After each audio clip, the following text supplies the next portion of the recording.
Welcome to the Supreme Education channel. मैं हूं प्रशांत पाटकर, आपको पढ़ाऊंगा 12th क्लास की फ़िज़िक्स फॉर यूपी बोर्ड।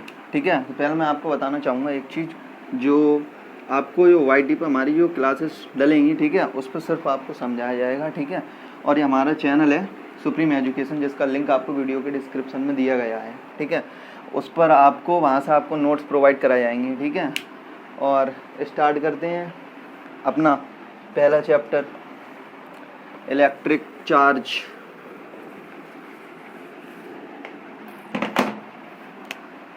विद्युत आवेश।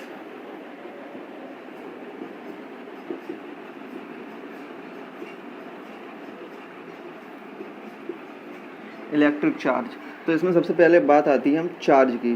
तो हम चार्ज को समझते हैं। चार्ज क्या होता है? चार्ज होता है किसी भी वस्तु का वह गुण जिस कारण वह वस्तु आकर्षण या प्रतिकर्षण बल का अनुभव करती है। हम ऐसे समझ सकते हैं। ठीक है, ये दो वस्तुएं हैं। ठीक है, दोनों पर अगर पॉजिटिव चार्ज होगा, ठीक है, मान लिया ये वस्तु A है, ये B है, अगर दोनों पर पॉजिटिव चार्ज है या माइनस चार्ज है, मान लीजिए दोनों पर सेम चार्ज हैं, तो ये दोनों क्या करेंगे, एक दूसरे को रिपेल करेंगे। ठीक है, यानी कि एक दूसरे से अलग हटेंगे। मान लीजिए दोनों दो वस्तुएं हैं, इस पर भी प्लस है, इस पर भी प्लस है। ठीक है, तो ये दोनों एक दूसरे क्या करेंगे, रिपेल करेंगे, दूर हटने की कोशिश करेंगे। ठीक है, अगर हम मान लीजिए अगर इन्हीं दोनों पर अपोजिट चार्ज है, इस पर प्लस का है, इस पर माइनस का है, तो क्या करेंगे, एक दूसरे को अट्रैक्ट करने की कोशिश करेंगे। ठीक है, ये होता है आवेश का गुण, जिस कारण वह, देखो यहाँ पर हम देख सकते हैं, विद्युत प्रवाह प्रदर्शित कर रही है। ठीक है, तो डेफिनेशन क्या बन सकती है इसकी, कि किसी भी वस्तु का वह गुण जिस कारण वह वस्तु विद्युत प्रभाव या चुंबकीय प्रभाव उत्पन्न कर सकती है, या दूसरे शब्दों में हम कह सकते हैं कि किसी वस्तु का वह गुण जिस कारण वस्तु आकर्षण, अपोजिट होगा तो आकर्षण या प्रतिकर्षण बल का प्रभाव उत्पन्न करती है। ठीक है, ये हो गया हमारा आवेश। अब आवेश को हम देख लेते हैं।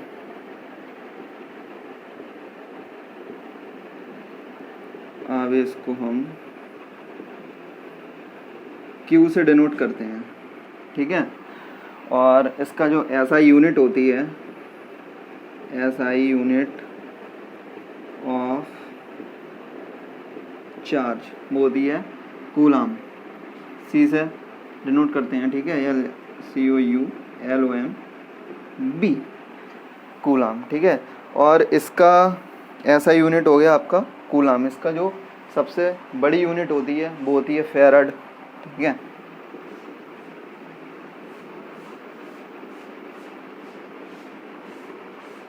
सबसे बड़ा मात्रक होता है आपका फेराड। ठीक है, और 1 फेराड बराबर होते हैं आपके 96,500 कूलाम। और इसकी सबसे छोटी जो इकाई होती है वो होती है आपकी फ्रैंकलिन।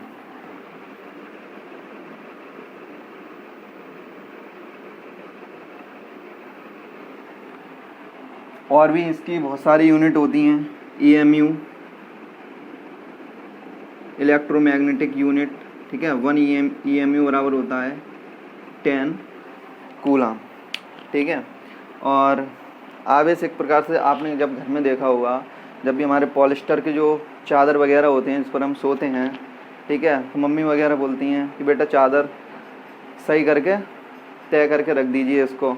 लड़के तो पैदाइशी कामचोर होते हैं, वो तो उन्हें तो कुछ करना नहीं है, लेकिन लड़कियां होती हैं, उन्होंने देखा होगा कि जब भी वो चादर को तय करती हैं तो उसमें से हल्की सी चट चट चट जैसी आवाज़ आती है। ठीक है, तो वो क्या होता है, आवेशित हो जाती हैं चादर थोड़ी थोड़ी। ठीक है, इसमें से अगर आपको जो इम्पोर्टेंट चीज़ हैं ये सारी नोट करना हो, नोट कर लीजिए।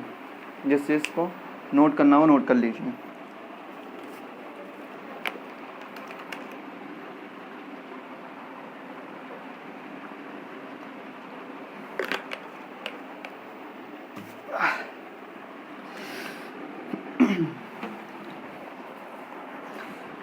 इसके बाद आती हैं आपकी आवेशन की विधियाँ। आई होप आपको समझ में आ गया होगा।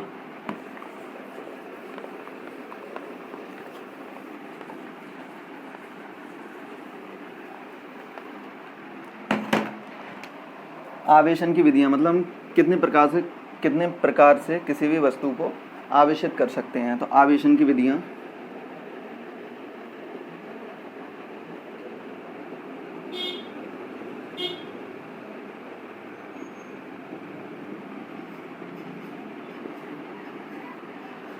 आवेशन की विधियाँ 3 होती हैं। सबसे पहला आती है आपकी घर्षण विधि, चार्जिंग बाई फ्रिक्शन।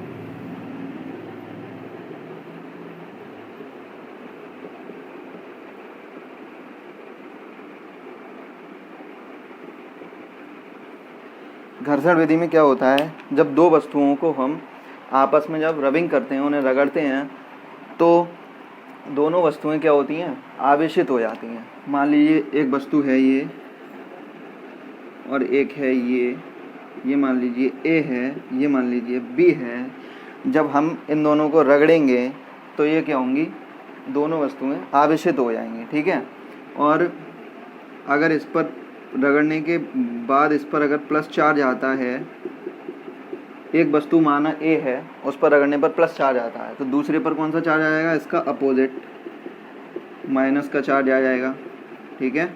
इस पर प्लस का आएगा तो इस पर किसका आ जाएगा, माइनस का। ऐसा क्यों होता है, तो हम समझते हैं कि जो भी हमारा नाभिक होता है, ठीक है, प्रत्येक पदार्थ छोटे छोटे कणों से मिलकर बना होता है, ठीक है। तो उस कण का जो नाभिक होता है,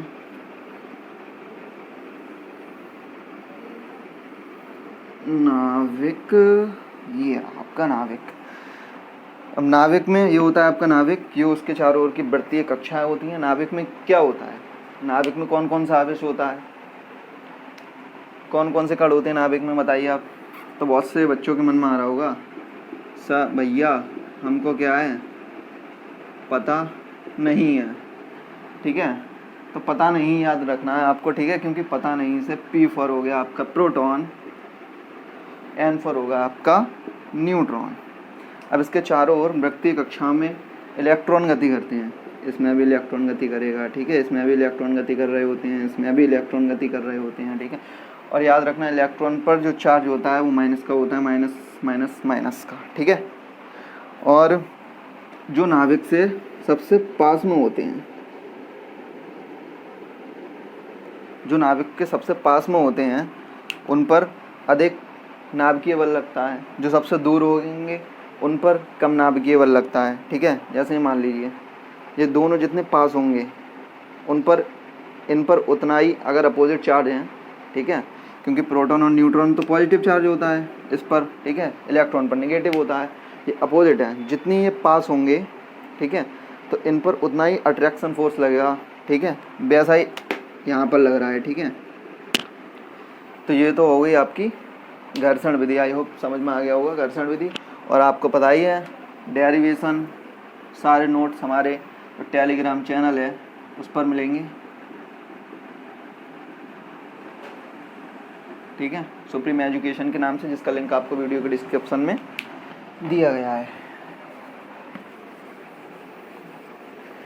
बहुत से बच्चों के मन में आ रहा होगा भैया बहुत फास्ट पढ़ाते हैं। बेटा हमें ऐसे स्पीड पे ही तो इसी स्पीड को ही तो जीतना है हमें, क्योंकि इस दुनिया में जिसने स्पीड को जीत लिया उसने सब कुछ जीत लिया। नेक्स्ट है आपकी चालन विधि, चार्जिंग बाई कंडक्शन।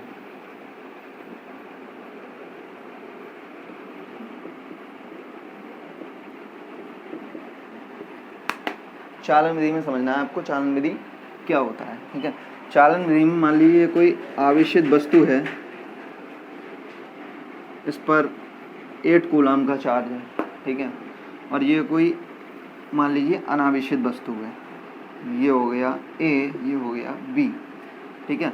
तो इससे जो आवेश है, जब दूर दूर थी, मान लीजिए ये वस्तु है, ठीक है, इस पर 8 कूलम का चार्ज है, इस पर चार्ज नहीं है, ठीक है। अब दोनों को जब हमने पास ला के रख दिया, तो जिस पर चार्ज ज़्यादा होगा, इस पर चार्ज ज़्यादा है, तो इससे इस पर आवेश तब तक जाता रहेगा जब तक दोनों पर आवेश की मात्रा क्या नहीं हो जाएगी, समान, यानी कि इक्वल नहीं हो जाएगी, ठीक है।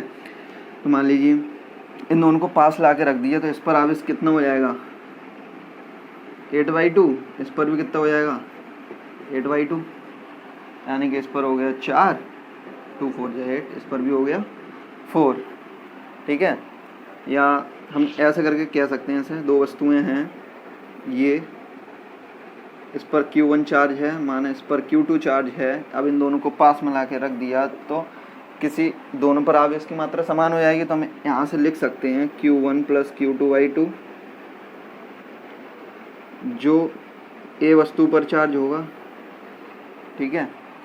और यहाँ से हम लिख सकते हैं Q1 + Q2/2। तो दोनों पर जो चार्ज होगा वो कैसा हो जाएगा, आपका बराबर बराबर हो जाएगा। यही है हमारी चालन विधि। आई होप आपको समझ में आ गया होगा। देख लीजिए आप एक बार। सबसे पहले हमने क्या किया, मान लीजिए इसमें ये दो आवेशित वस्तुएं हैं, इस पर चार्ज Q1 है, इस पर चार्ज Q2 है। अब इन दोनों को पास लाकर रख दिया, ठीक है। तो दोनों पर चार्ज कितना हो जाएगा, इक्वल हो जाएगा। दोनों पर इक्वल होने का मतलब क्या है कि इस पर चार्ज कितना हो जाएगा, Q1 = Q1 + Q2/2, सॉरी गलत लिख गया। इस पर कितना हो जाएगा, QA = Q1 + Q2/2, दोनों पर समान रूप से बट जाएगा, यानी कि आधा आधा हो जाएगा। इसके बाद चलते हैं हम लोग नेक्स्ट, प्रेरण विधि, चार्जिंग बाई इंडक्शन।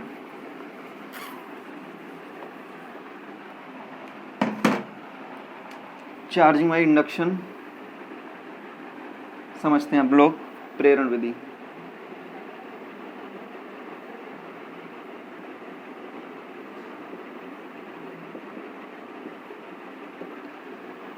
प्रेरण विधि में क्या होता है, जब किसी अनावेशित वस्तु के, मान लीजिए ये वस्तु अनावेशित है, ये आवेशित है, ठीक है, ये रखी हुई है। अब इसके संपर्क में हमने ये वस्तु चार्ज है इस पर, इसके पास लेकर आए, इससे टच नहीं करना है, इसके पास लेकर आए, ठीक है।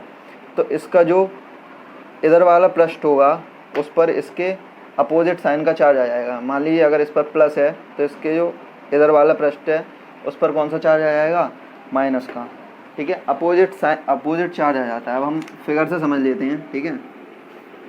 ये वस्तु है अनावेशित, इस पर कोई आवेश नहीं है, आवेश रहित है।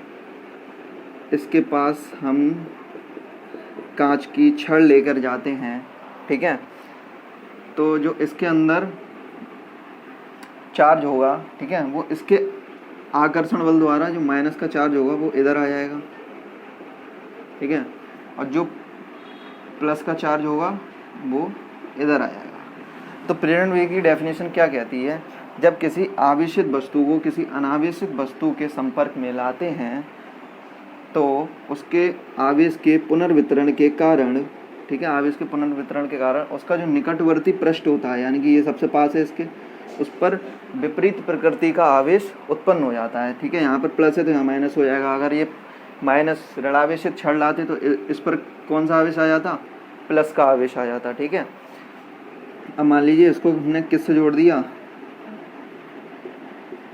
पृथ्वी से जोड़ दिया, ठीक है। और हम जानते हैं कि पृथ्वी का जो विभव होता है वो होता है शून्य। शून्य होने का मतलब क्या होता है, इस पर इसको हम कितना भी आवेश दे दें, ठीक है, इस पर कोई इफेक्ट नहीं पड़ता है। तो ये सारा आवेश कहाँ चला जाएगा, प्लस का पृथ्वी पर चला जाएगा, ठीक है। यही आपकी चालन विधि। आपने देखा होगा कि जब हम मान लीजिए किसी लोहे की चम्मच ले लें, चम्मच को अपने शरीर से रगड़ें, ठीक है। अब मान लीजिए हमने घर्षण विधि में पढ़ा था कि दो वस्तुओं को रगड़ें तो दोनों आवेशित होती हैं। अपोजिट साइन अगर इस पर प्लस का है तो इस पर कितना हो जाएगा, माइनस का हो जाएगा।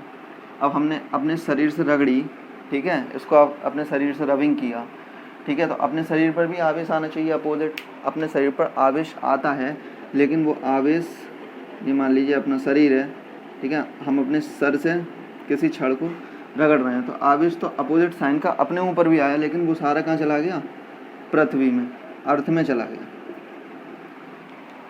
ठीक है। इसलिए वो चीज़ जिसको हम रबिंग कर रहे हैं वो आवेशित हो जाती है, लेकिन अपना शरीर नहीं होता है, क्योंकि अपना शरीर एक अच्छा चालक है, और एक अच्छे चालक का गुण यही होता है, मान लीजिए चालक है तांबे का है, ठीक है, यहाँ से हमने क्यू आवेश दिया तो ये आवेश होता हुआ इधर आ जाएगा, ठीक है, इसी अच्छे चालक का। ऐसे हमने इसको आवेश घर्षण करा तो अपने ऊपर भी आवेश उत्पन्न हुआ, लेकिन आवेश कहाँ चला गया, सीधे अर्थ में चला गया। हालांकि ये पेपर में नहीं आता है, लेकिन आगे डेरिवेशन में इसका आपको ये सुनने को मिलेगा, घर्षण विधि सुनने को मिलेगी, इसलिए मैंने आपको समझाया, ठीक है।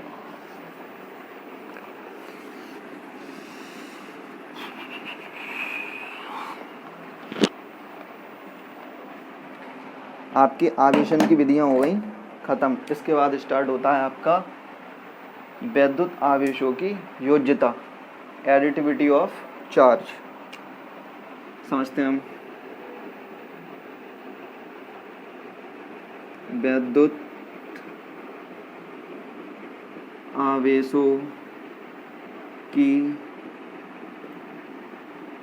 योज्यता। इसी स्पीड में पढ़ना है हमको, इस स्पीड में पढ़ेंगे तभी हम कुछ कर पाएंगे, वरना कुछ नहीं कर पाएंगे, ठीक है। वैद्युत आवेशों की योज्यता। माना कोई निकाय है, माना कोई निकाय है ये, ठीक है। निकाय क्या होता है, जिस फिजिक्स के अंदर जिस चीज़ का हम अध्ययन करते हैं वो निकाय कहलाता है। अब हम इसका अध्ययन कर रहे हैं तो ये हमारा क्या कहलाएगा, निकाय कहलाएगा। माना ये एक निकाय है जो n आवेशों से मिलकर बना हुआ है, ठीक है, n आवेशों से मिलकर बना हुआ है।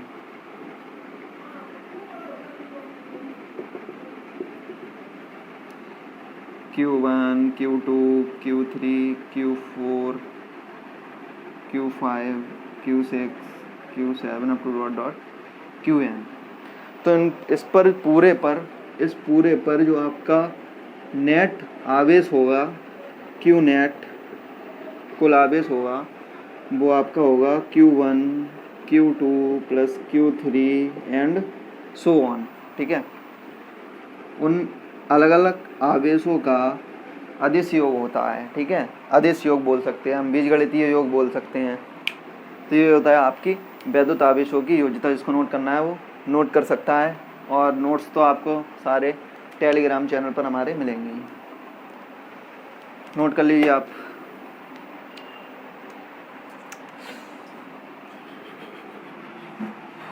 ठीक है, नोट कर लिया होगा सबने।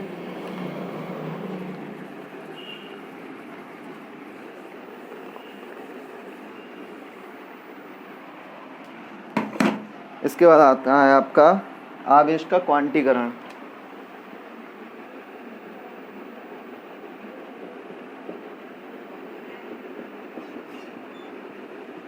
Quantisation of charge. Quantisation of charge क्या बोलता है कि किसी भी वस्तु को, मान लीजिए एक वस्तु है, इसको अगर हम आवेश देते हैं, इसको हम चार्ज करते हैं, ठीक है, इसको हम क्या करते हैं, चार्ज करते हैं। तो इस पर जो आवेश की जो मात्रा होगी, ठीक है, वो मूल आवेश का पूर्ण गुणज होगी, यानी कि प्लस माइनस ई होती है। मूल आवेश ई होता है, ठीक है, प्लस माइनस ई हो सकती है, प्लस माइनस 2e हो सकती है, एंड सो ऑन। लेकिन इसको हम ऐसा आवेशित नहीं कर सकते। मान लीजिए इसको हाफ ई आवेश दे दिया, 3/2 दे दिया, 4/5 दे दिया, ई प्लस माइनस, ठीक है, इस रूप में हम इसको आवेशित नहीं कर सकते, क्योंकि जो आवेश होता है वो किसी भी वस्तु को दिए जाने वाला आवेश मूल आवेश ई का पूर्ण गुणज ही होगा, ठीक है, पूर्ण गुणज होगा, ठीक है। आवेश मान लीजिए Q है, किसी वस्तु को दिया जा रहा है, मूल आवेश का पूर्ण गुणज होता है, यानी कि Q बराबर प्लस माइनस एन ई, ठीक है। और यहाँ पर आपका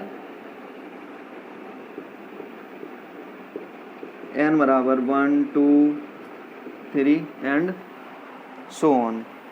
ये आपका क्वांटिजेशन ऑफ चार्ज। उतारना चाहें तो आप उतार सकते हैं। एक बार और समझ लेंगे, किसी भी वस्तु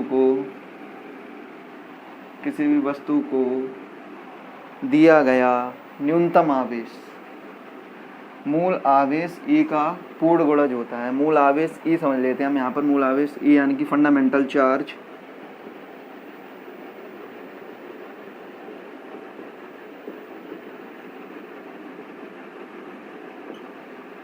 ई को मूल आवेश बोलते हैं, ठीक है।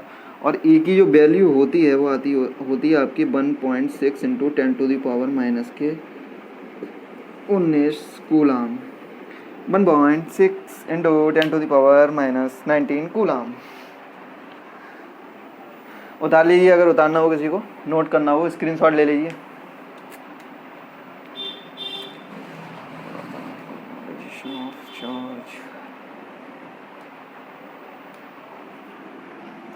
आई होप सबको आ गया होगा समझ में।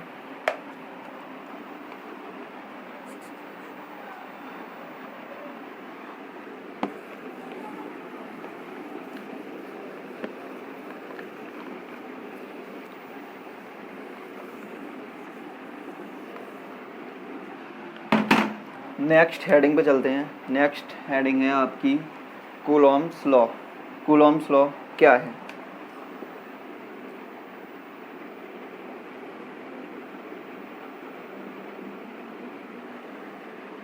कूलॉम्स लॉ, तो कूलॉम्स लॉ क्या बताता है हमें? किन्हीं दो बिंदु आवेशों के बीच, किन्हीं दो स्थिर बिंदु आवेशों के बीच, मान लीजिए दो स्थिर बिंदु आवेश हैं, इनके बीच की दूरी r है, तो इन दोनों आवेशों के बीच जो लगने वाला बल होगा वो दोनों आवेशों के गुणनफल के अनुक्रमानुपाती तथा इनकी बीच की दूरी होगी उसके वर्ग के व्युत्क्रमानुपाती होता है, ठीक है। अब हम समझ लेते हैं डायग्राम से। माना दो बिंदु आवेश हैं,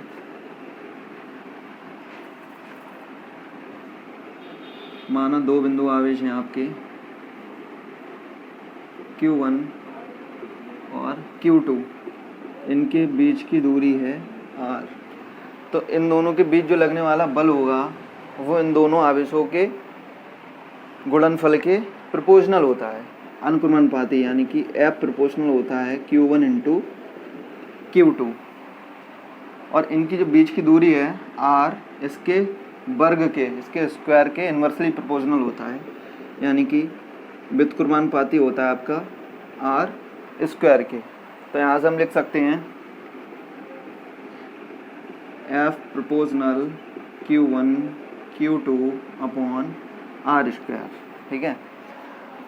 अब प्रोपोर्शनल का साइन हटाते हैं तो आप सभी को पता होगा एक कांस्टेंट आता है F बराबर K Q1 Q2 upon r square. यहाँ आपका K क्या है? मेरा यहाँ K बराबर है आपका 1/4 pi epsilon not. SI unit में इसका जो वैल्यू होती है, SI यूनिट में इसकी वो होती है 1/4 पाई एप्सिलॉन नॉट की 9 इंटू 10⁻⁹ न्यूटन मीटर स्क्वायर पर कूलम स्क्वायर। देखो यूनिट हम यहाँ से निकाल सकते हैं, इसको K को अगर हम यहीं पे रखें, ये इधर आ जाएगा, तो यहाँ से हम लिख सकते हैं K बराबर कितना हो जाएगा F into r square upon Q1 into Q2। F newton, R दूरी को किससे नापते हैं? Meter, r square meter square हो गया। Q का मैंने आपको मात्रक बताया था फर्स्ट हेडिंग में, कूलम होता है, कूलम इंटू कूलम क्या हो गया आपका? कूलम स्क्वायर, ठीक है। और जहाँ एप्सिलॉन नॉट होती है निर्वात की विद्युतशीलता, तो एप्सिलॉन नॉट को निर्वात की विद्युतशीलता कहते हैं, जहाँ एप्सिलॉन नॉट बराबर इसकी जो वैल्यू होती है वो होती है 8.85 इंटू 10⁻⁻12।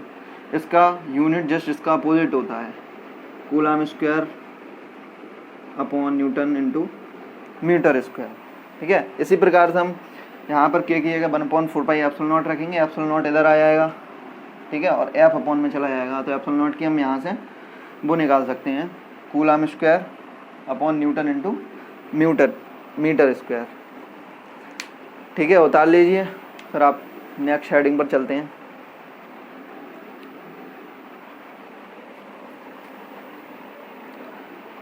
इसके बाद आपके है हाँ एप्सिलॉन नॉट का डायमेंशनल फार्मूला। एप्सिलॉन नॉट का डायमेंशनल फार्मूला बहुत पूछा जाता है पेपर में, वो निकालेंगे अभी। आई होप सबको समझ में आ गया होगा।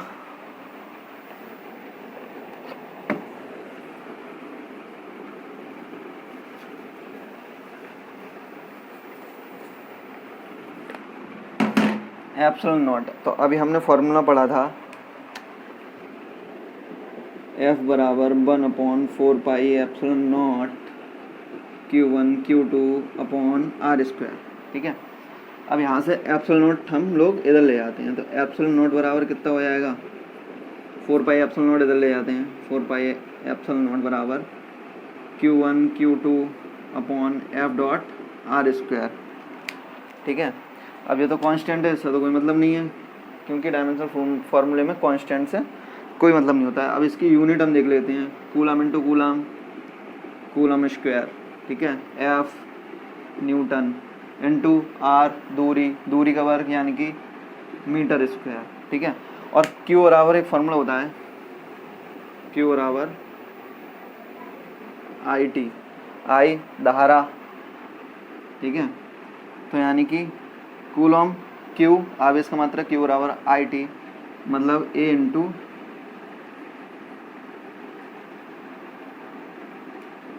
टी का स्क्वायर अपॉन न्यूटन। अब हम लोग को कुछ चीज़ों की विमाएँ याद रखनी पड़ेंगी, जैसे वेग हो गया, त्वरण हो गया, बल हो गया, ऊर्जा हो गई।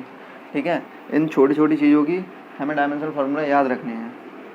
न्यूटन हो गया ML/T-2 और ये मीटर यानी कि लंबाई L स्क्वायर। अब यहाँ पर देखते हैं, M को ऊपर ले आएंगे तो क्या हो जाएगा आपका M-1, L3 हो गया 1 और 1 N2 में पावर ऐड हो जाती हैं, तो L3 को ऊपर ले जाएंगे तो L-3 हो गया। अब T को ऊपर ले जाएंगे तो क्या हो जाएगा, यहाँ पर T2 है और ये भी ऊपर जाके प्लस का हो जाएगा, तो कितना हो जाएगा T4 और A2। ये आपका हो गया डायमेंशनल फार्मूला, ये पेपर में बहुत आता है, एक बार और समझ लेंगे। आपका फार्मूला पढ़ा था हमने 1/4 pi epsilon not Q1 Q2 upon R square. यहाँ से हमने एप्सिलॉन नॉट की वैल्यू निकाली। ठीक है, वहाँ से इसका यूनिट निकाल लिया, एप्सिलॉन नॉट का मान निकाल कर यहाँ पर यूनिट निकाल ली, फिर हमने यहाँ पर डायमेंशनल फार्मूला निकाल लिया। नोट कर लेंगे, डायमेंशनल फार्मूला बहुत इंपॉर्टेंट है, एयरफोर्स के पेपर में भी आ चुका है ये।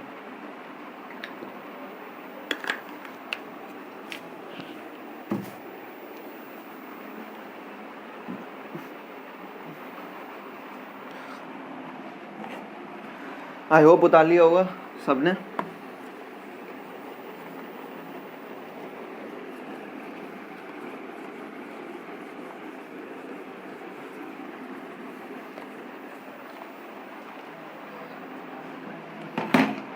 इसके आगे हम बात करते हैं वैद्युत क्षेत्र।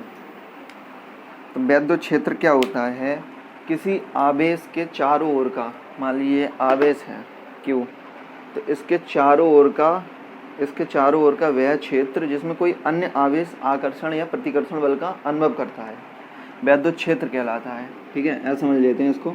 ये Q चार्ज है, तो इसका कोई क्षेत्र होगा, मान लीजिए ये Q0 आवेश है, अब ये इस क्षेत्र के बाहर है। ठीक है, बाहर है, जब तक ये बाहर रहेगा तब तक तो इस पर कोई बल कार्य नहीं करेगा, लेकिन जैसे ही ये इस क्षेत्र के अंदर आ जाएगा तो अपोजिट होंगे तो प्रतिकर्षित करेंगे, अपोजिट होंगे तो क्या करेंगे, अट्रैक्ट करेंगे, और सेम साइन के होंगे तो क्या होगा, रिपेल करेंगे। तो जब जो इसके अंदर, तो यहाँ तक का जो क्षेत्र है, यहाँ से इसका पॉइंट ये है, तो इसका जो क्षेत्र है इसे वैद्युत क्षेत्र कहते हैं। अब ये अगर इसके अंदर आ जाएगा तो ये एक बल का अनुभव करेगा। ठीक है, तो किसी आवेश के चारों ओर का वह क्षेत्र जिसमें कोई अन्य आवेश आकर्षण या प्रतिकर्षण बल का अनुभव करता है। और मैंने आपको बताया था आकर्षण या प्रतिकर्षण बल का अनुभव कब करेगा, जब दोनों पर प्लस प्लस का साइन होगा या माइनस माइनस का होगा तो रिपेल करेंगे। ठीक है, और प्लस या माइनस का होगा या इस पर माइनस पर प्लस का होगा तो क्या करेंगे, एक दूसरे को अट्रैक्ट करने की कोशिश करेंगे। तो ये होता है आपका वैद्युत क्षेत्र। ठीक है, और नोट्स तो आपको इस पर मिल जाएंगे, सुप्रीम एजुकेशन, जिसका लिंक आपको वीडियो के डिस्क्रिप्शन में दिया है, तो जल्दी जल्दी आइए और ज्वाइन करिए और अपने को शिक्षित कीजिए, पढ़ाइए अपने को।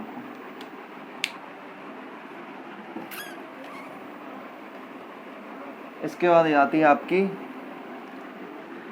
इलेक्ट्रिक फील्ड इंटेंसिटी, विद्युत क्षेत्र की तीव्रता।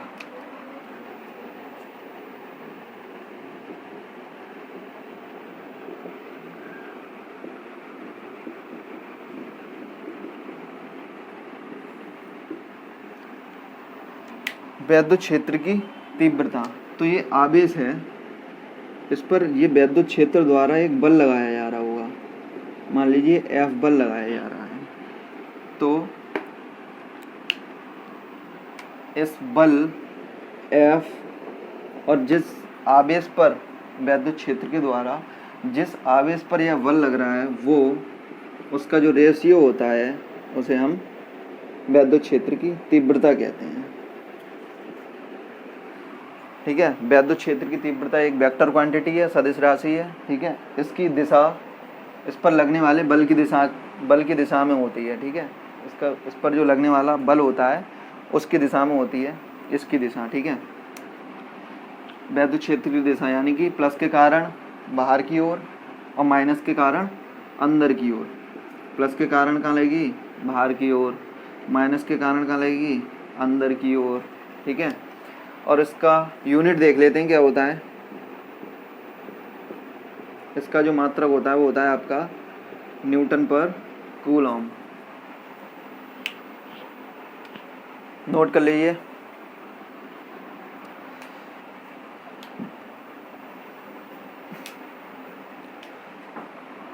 आप सोच रहे होंगे सर डेफिनेशन नहीं लिखा रहे हैं, डेफिनेशन आपको सारे नोट्स में मिलेगी चैनल पर, तो आप वहाँ से PDF डाउनलोड कर सकते हैं, नोट कर सकते हैं। डेफिनेशन वगैरह सारा आपको सिर्फ उसी मिलेगा, YT पर सिर्फ आपको समझाया जाएगा, जैसा कि मैंने आपको वीडियो के स्टार्टिंग में बताया था। इलेक्ट्रिक फील्ड इंटेंसिटी नोट कर लीजिए, स्क्रीनशॉट ले लीजिए। आगे बढ़ते हैं। आई होप सबको समझ में आ गया होगा कि विद्युत क्षेत्र की तीव्रता किसको कहते हैं।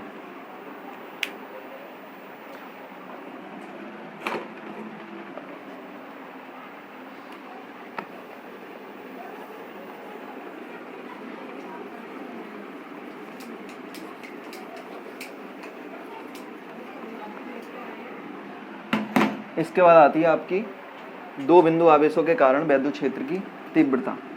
तो माना किसी बिंदु आवेश Q के कारण विद्युत क्षेत्र की तीव्रता हमें ज्ञात करनी है।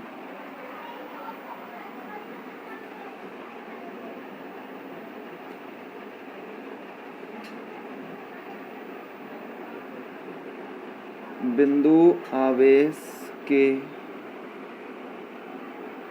कारण विद्युत क्षेत्र की तीव्रता। ठीक है, बिंदु आवेश के कारण विद्युत क्षेत्र की तीव्रता, electric field intensity due to a point charge. ठीक है, माने एक बिंदु आवेश Q है, इस पर R दूरी पर एक परीक्षण आवेश Q0 रखा है।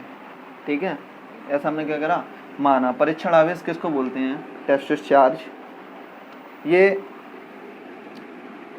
विद्युत क्षेत्र को प्रभावित नहीं करता है, एक ऐसा आवेश होता है जो विद्युत क्षेत्र को प्रभावित नहीं करता है। ठीक है, तो इन दोनों के बीच जो लगने वाला बल अभी हमने पढ़ा था कूलॉम्स लॉ से, दो आवेशों के बीच लगने वाला जो बल होता है वो हो गया आपका 1/4 pi epsilon not Q0 upon R square. और ठीक है, इसको मान लिया इक्वेशन फर्स्ट। और अभी हमने इलेक्ट्रिक फील्ड इंटेंसिटी का एक फॉर्मूला पढ़ा था, E बराबर होता है F अपॉन Q। E बराबर F अपॉन Q। ठीक है, तो इसको मान लें इक्वेशन सेकंड। इक्वेशन फर्स्ट से F का मान इसमें रख देंगे तो क्या हो जाएगा आपका, देखेंगे। E बराबर 1/4 pi epsilon not Q0 upon R square. ठीक है, यहाँ पर होगा Q0 अपॉन Q0 से Q0 हो गया आपका कैंसिल, तो यहाँ से हमको वैद्युत क्षेत्र की तीव्रता मिल गई बिंदु आवेश के कारण। तो बिंदु आवेश के कारण वैद्युत क्षेत्र की जो तीव्रता होती है वो होती है आपकी E बराबर 1/4 pi epsilon not Q upon R square. ठीक है, यहाँ पर लिख देता हूँ फॉर्मूला। E बराबर 1/4 pi epsilon not Q upon R square. Note कर लेंगे बच्चे, बिंदु आवेश के कारण वैद्युत क्षेत्र की तीव्रता।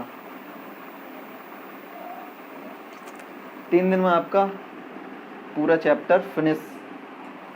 इसी स्पीड से हम लोग पढ़ेंगे, क्योंकि स्पीड पे हम लोग क्या करना है, कंट्रोल। स्पीड ही तो बढ़ानी है। जिसने स्पीड को पकड़ लिया वो जीत गया।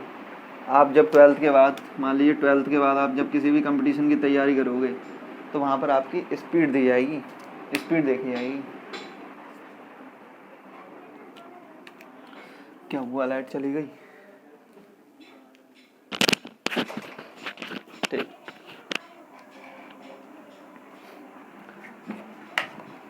आई होप सबको समझ में आ गया होगा, उतार लिया होगा। ठीक है, चलते हैं नेक्स्ट हेडिंग पे।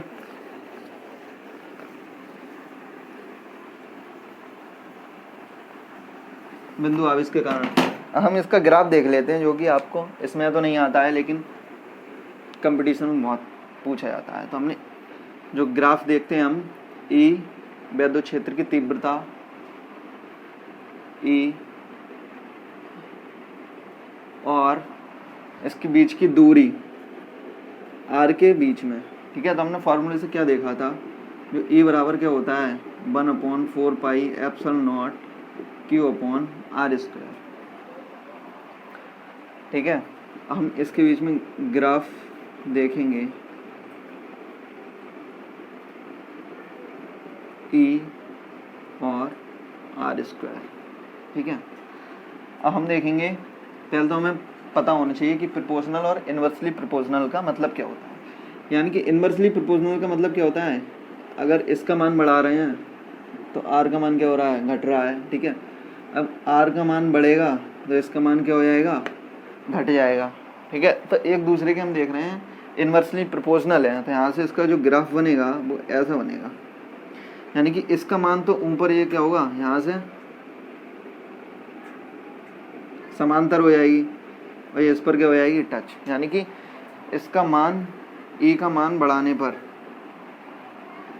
ई का मान बढ़ाने पर वैसे वैसे ये यहाँ पर एक पॉइंट ऐसा आएगा कि ये तो इन्फिनाइट पे पहुँच जाएगी और ये आपका यहीं पे टच हो जाएगी। ठीक है, यानी ई का मान बढ़ने पर आर का मान क्या हो रहा है, घट रहा है। अब हम देखें, यहाँ से इसको हम ऐसे करके लिख सकते हैं, ई बराबर 1/4 pi epsilon not Q into 1/R square. तो यहाँ से सीधा सीधा ये ई का जो वैल्यू है वो 1/R स्क्वायर के क्या है। क्या हुआ, लाइट चली गई?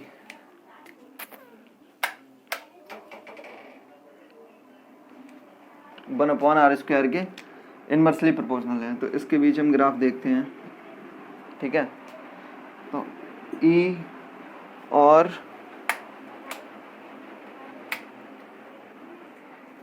ई का मान बढ़ने पर 1/R स्क्वायर का जो वैल्यू है वो क्या है, बढ़ रही है। तो ई और 1/R स्क्वायर। ठीक है, तो इन दोनों की जब वैल्यू बढ़ रही है, ई का मान बढ़ाने पर, यानी कि वैद्युत क्षेत्र की तीव्रता का मान बढ़ाने पर उनकी 1/R स्क्वायर की जो वैल्यू हो रही है, क्या हो रही है, बढ़ रही है। तो इसका जो ग्राफ बनता है वो ऐसा, यानी कि दोनों के ये बढ़ेगा तो ये भी बढ़ेगा इधर, ये बढ़ेगा ये भी बढ़ेगा इधर। ठीक है, तो इस प्रकार इसका ग्राफ हम ड्रॉ कर सकते हैं। नोट कर लीजिए, जिस किसी बच्चे को नोट करना हो। घबराना नहीं है, ना रुकना है।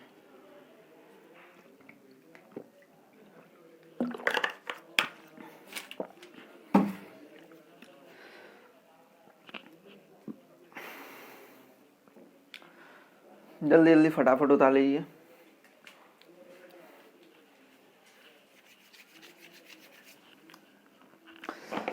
उतार लिया होगा सभी ने।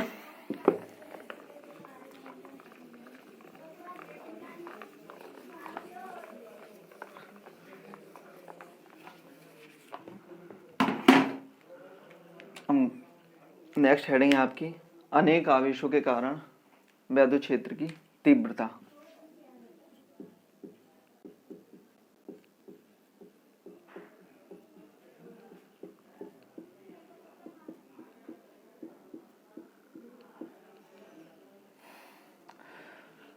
पहले हम अनेक आवेशों के कारण वैद्युत बल पढ़ते हैं।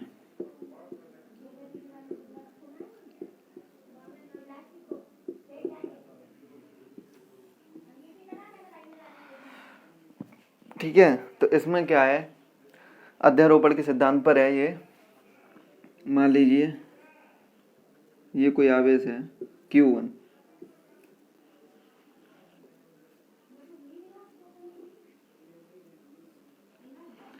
यह है Q2, यह है Q3, यह है Q4, यह है Q5।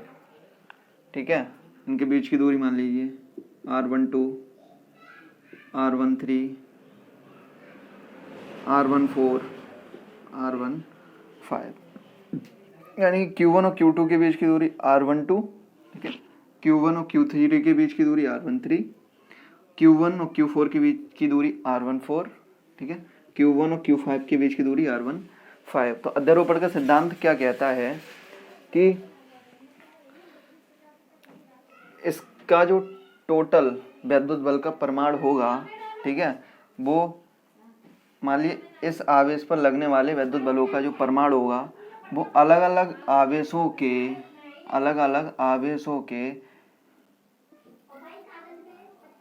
कारण इस पर लगने वाले वैद्युत बलों का सदिश योग होता है।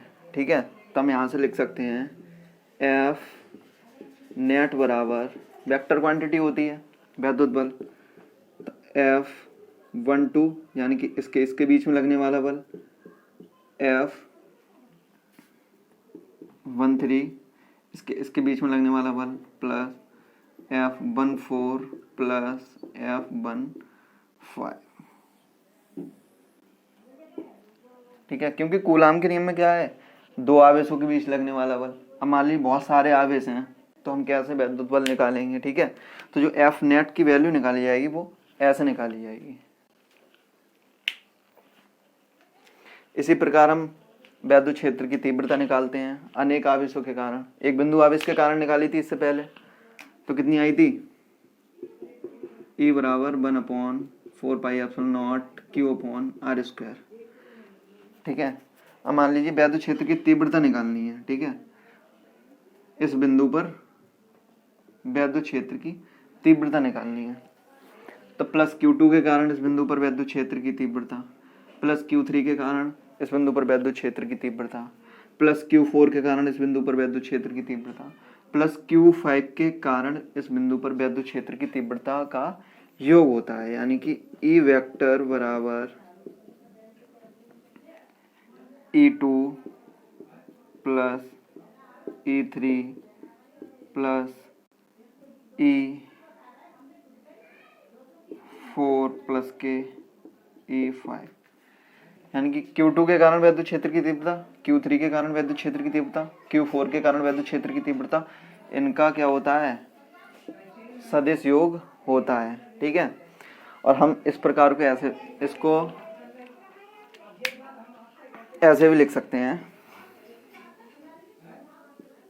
E बराबर 1/4πε0 Q2 अपॉन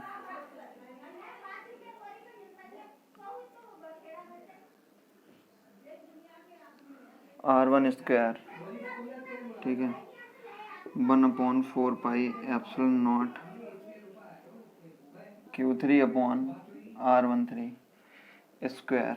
ठीक है, फॉर्मूला पढ़ा था Q/r²। Q किया गया पर यहाँ पर क्या आ गया आपका Q0 आ गया। ठीक है, Q2 आ गया, यहाँ पर Q की जगह पर Q3 आ गया, एंड सो ऑन इसी प्रकार से आता जाएगा। ठीक है, यहाँ से आप और करना चाहें तो 1/4πε0 कॉमन कर सकते हैं, तो प्लस में ये आ जाएगा, कॉमन तो आप कर ही लेंगे। ठीक है,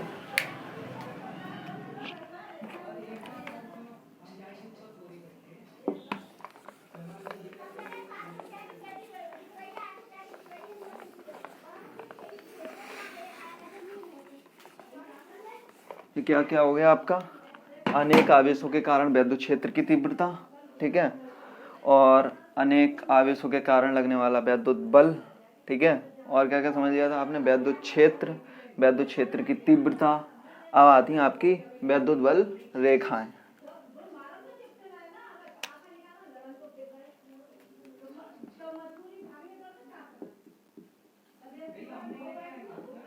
विद्युत बल रेखाएं,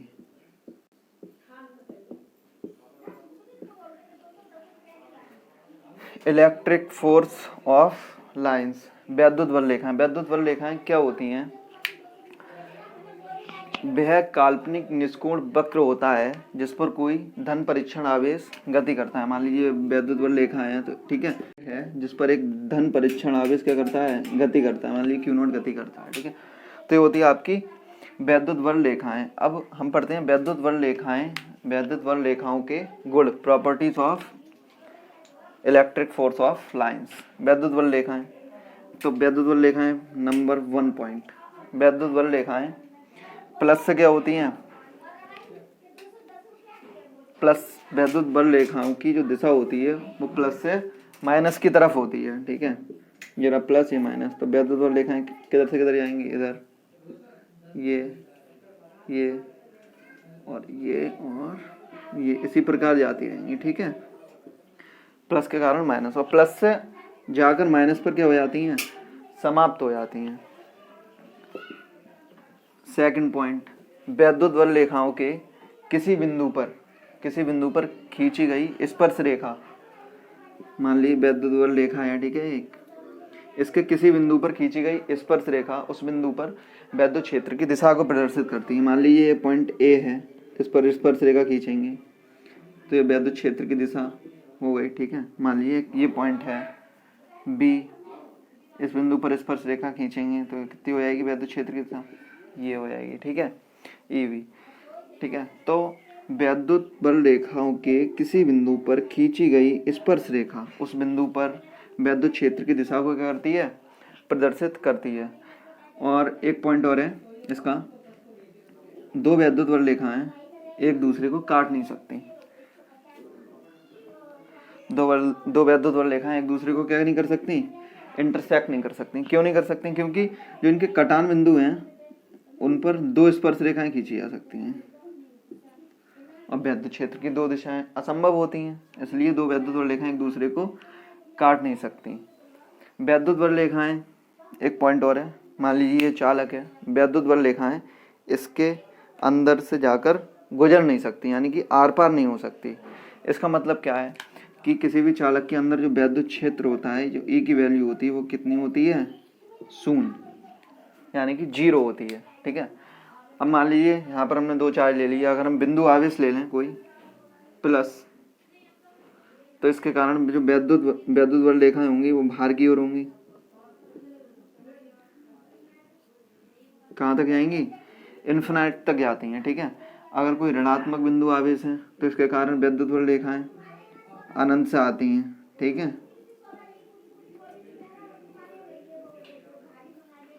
तो प्लस के कारण कहाँ जाएंगी, बाहर की ओर, माइनस के कारण अंदर की ओर, ठीक है। ये तो यह हो गई आपकी विद्युत बल रेखाएं। इसको सीखो भी, उतारना उतार लें, ठीक है। एक पॉइंट और है, विद्युत बल रेखाएं किसी चालक के, मान लीजिए कोई चालक है, इसके सदैव कैसी होती हैं, लंबवत होती हैं, और लंबवती कैसी हो जाती हैं, समाप्त हो जाती हैं। फैन खोलना भैया, fan fan fan fan fan fan खुल गया।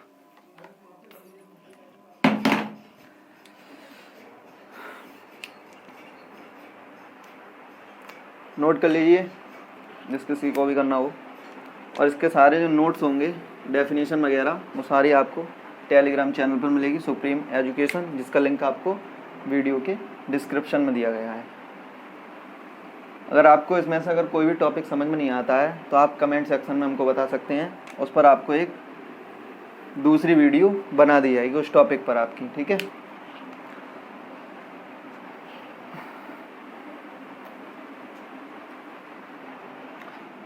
आई होप उतार लिया होगा सभी ने।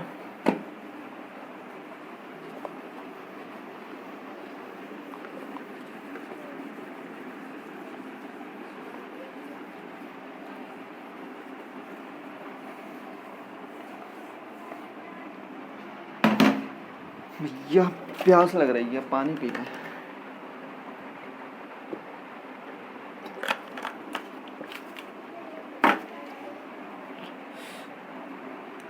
इसके बाद आता है आपका इलेक्ट्रिक डाइपोल। थकना नहीं है।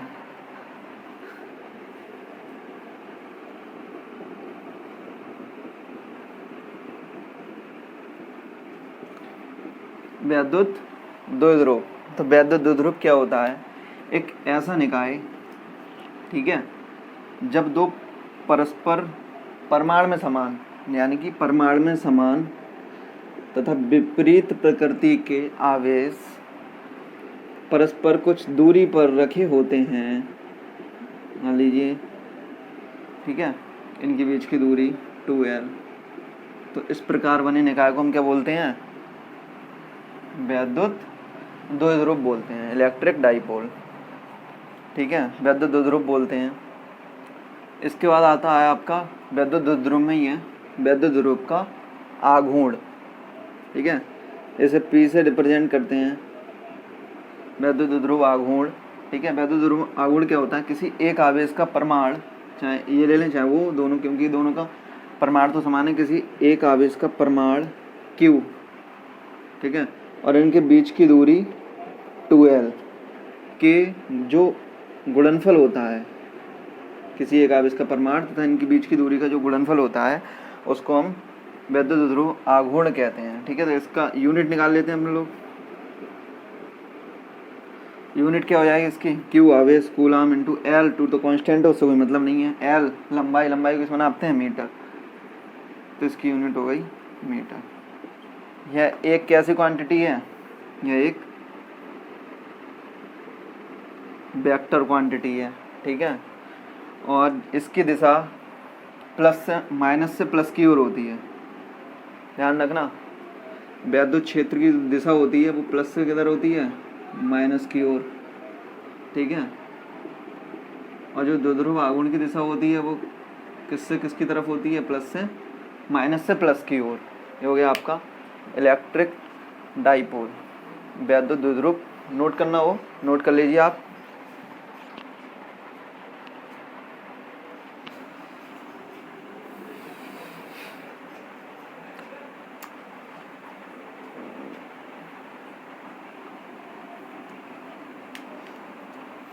नोट कर लीजिए।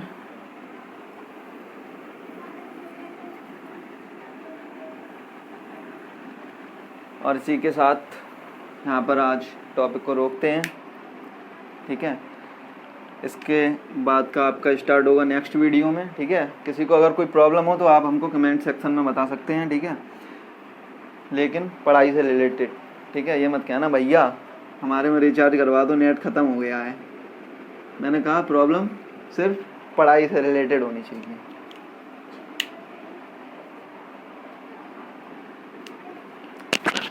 ठीक है, इसी के साथ चलते हैं। सारे नोट्स आपको YT पे सारा कुछ समझाया जाता है, बता ही दिया है मैंने आपको।